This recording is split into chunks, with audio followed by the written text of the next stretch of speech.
මාරු 10ක් නෑ සර්. මං ගිනි පෙට්ටිය දෙයක් දෙන්නද? එහෙම මාරු 10ක් නෑ කියලා හරියන්නේ නෑනේ. දැන් ඕගොල්ලෝ මේ කඩේ ගහලා තියෙන ගණන් වල හැටියට 10 කාසි ගුණයක් විතර තියාගෙන ඉන්නේ බෑ. ඈ 790යි 890යි 1090යි එහෙමනේ. සර් ගාව වෙන 10ක් තියෙනවනම් දෙන්නකෝ මං සර්විස් එකක් දෙන්නම්. ගිනි පෙට්ටිය දෙක.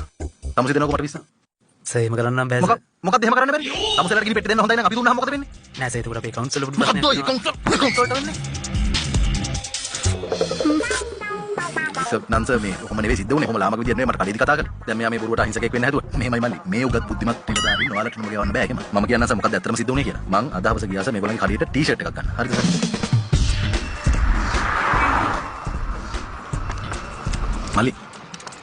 මල්ලි ටී-ෂර්ට් ඔය දිය ඔතනක් තියෙනවා ඔතනක් තියෙනවා.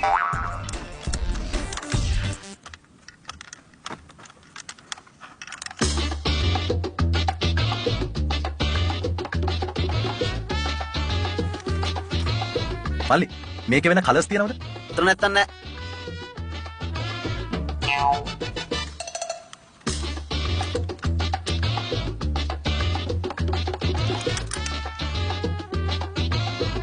මල්ලි මේකේ මීඩියම් විතරක් තියෙන ලාර්ජ් නැද්ද? ඔතන නැත්තම් නෑ.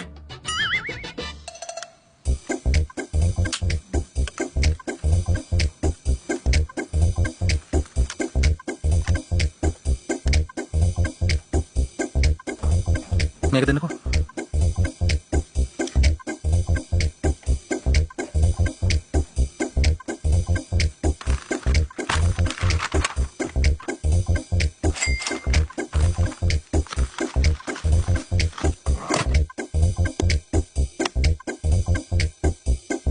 මොකටද මල්ලි මේ ගිනි පෙට්ටිය දෙක? 10ක් නෑ මාරු නෑ. මේ 10ක් නෑ 10ව නෑ.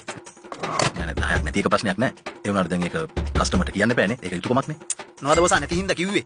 නායකට ඔච්චර නම් එපා ඔයා මොනවා රුපියල් 10.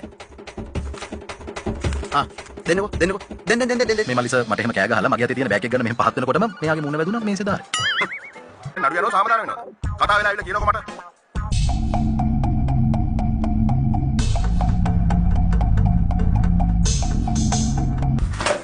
නඩු එන්න ඕනේ නෑ සර්.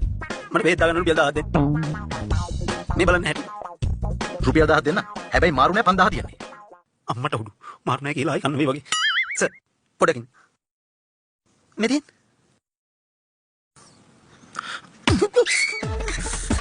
2000 දෙන්න.